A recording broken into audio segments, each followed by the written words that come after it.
राम राम, आदाब, सत श्री अकाल। आशा है कि आप अपनों का और अपना ख्याल रख रहे होंगे, सुरक्षित होंगे, खुश होंगे। अगर आपने नया फ़ोन लिया है या लेने की सोच रहे हैं, अगर आपके दोस्त आपसे पार्टी माँग रहे हैं, तो प्लीज़ उनको पार्टी दे दीजिए, क्योंकि कभी-कभी थोड़ी-सी कंजूसी जो होती है, वो बहुत भारी पड़ जाती है। अब आप सोचेंगे मैं ऐसा क्यों बोल रहा हूँ? एक ऐसी घटना सामने आई है जिसको सुनने के बाद आप भी सोचेंगे कि आजकल के लड़कों को पता नहीं दिमाग में इनका भूसा भर गया है, क्या हो गया, कुछ समझ में नहीं आ रहा है। 25 अगस्त को उत्तर पूर्वी दिल्ली के एक इलाका है शकरपुर। इसी शकरपुर में तकरीबन शाम 7 सवा 7 बजे 2 लड़के किशोर स्कूल पढ़ने वाले एक नया फ़ोन दुकान से लेके आते हैं। एक का नाम सचिन होता है, दूसरे का नाम बताऊँगा नहीं मैं।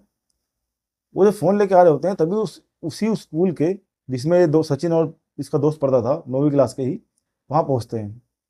वो उनको देखते हैं, उसके हाथ में नया फ़ोन होता है, तो पूछते हैं कि कहाँ से आ रहे हो? तो बताते हैं हम नया फ़ोन लेके आ रहे हैं। तो इसको 3 लड़के जो होते हैं वो बोलते हैं कि यार नया फ़ोन लाया है तो हमें वहीं पास में ही एक राम जी हलवाई शकरपुर में बहुत फेमस है, राम जी समोसे वाला, तो कहते हैं कि इससे हमें समोसे खिला दे। और जो नया फ़ोन लाया होता है दोस्त, वो मना कर देता है कि मैं समोसे नहीं खिलाऊँगा, मैं पार्टी नहीं दूँगा। इतनी सी बात पे ही वो तीनों लड़के चाकू निकालते हैं और उस सचिन को उसको मारना शुरू कर देते हैं। और दूसरा साथी जो होता है सचिन का, वो किसी तरीके से अपनी जान बचाता है और वहाँ से भाग जाता है। जब सचिन घायल होता है, वहाँ से भागता है, कुछ दूर पे एक लड़का, एक आदमी, उस शख्स मदद करता है, उसको ऑटो में बिठाता है और लोक नायक अस्पताल ले आता है। पर इसको जब तक वहाँ पहुँचते हैं, शायद खून ज़्यादा निकल चुका था, उसकी मौत हो जाती है। अब जैसे ही इस घटना की जानकारी थाने को मिलती है, शकरपुर थाने को मिलती है, शकरपुर थाना एक्शन में आता है, तुरंत कार्रवाई करता है और उन तीनों लड़कों को ढूँढता है और ढूँढ के पकड़ लेता है। पता चलता है कि तीनों उसी स्कूल के थे जिसमें लड़का सचिन पढ़ता था, और सबसे मेन चीज़ तीनों नाबालिग थे। और इससे भी हैरान करने वाली बात ये थी, चलो ठीक है उन्हें पार्टी नहीं दी, समझ में आता है, लड़ाई झगड़ा समझ में आता है, पर उनके पास चाकू था। आप ये सोचिए कि करते क्या थे, स्कूल में पढ़ते थे तो उनके पास चाकू कैसे आ गया।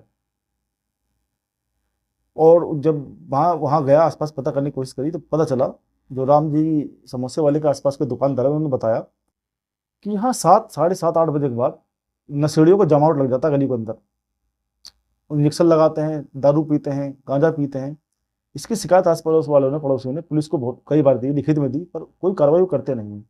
और सिर्फ शकरपुरी नहीं, अगर आप लोग भी बाहर निकलते हैं, दिल्ली के रहने वाले हैं, देखते होंगे कि रात को दिल्ली की सड़कों पर, साइडों में रात 8 बजने के बाद ही नशेड़ियों को जमावट लग जाता है। दारू पीते हैं, गांजा पीते हैं, इंजेक्शन लगाते हैं, फ़ोन छीनते हैं, स्नैचिंग करते हैं, पर शायद पुलिस को इन चीज़ों से कोई फ़र्क पड़ता ही नहीं है।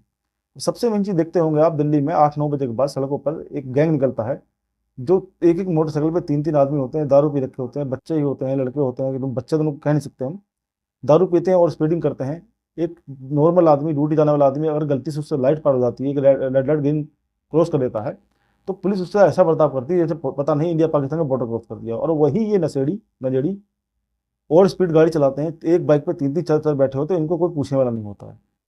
बहरहाल पुलिस ने उन तीनों को पकड़ा, गिरफ्तार किया। नाबालिग थे तो सजा भी होगी तो हद से 3 साल। और सोचिए उन माँ बाप की, उन पर क्या बीतेगी उनका एक बेटा नाबालिग उस दुनिया को छोड़ कर चला गया। उनके साथ क्या होगा, उनकी ज़िंदगी कैसे कटेगी। आपकी इस कहानी के बारे में क्या राय है? आप ऐसी घटनाओं के बारे में क्या सोचते हैं? प्लीज़ कमेंट बॉक्स में ज़रूर बताएं। अपना ख्याल रखें। जय हिंद, वंदे मातरम।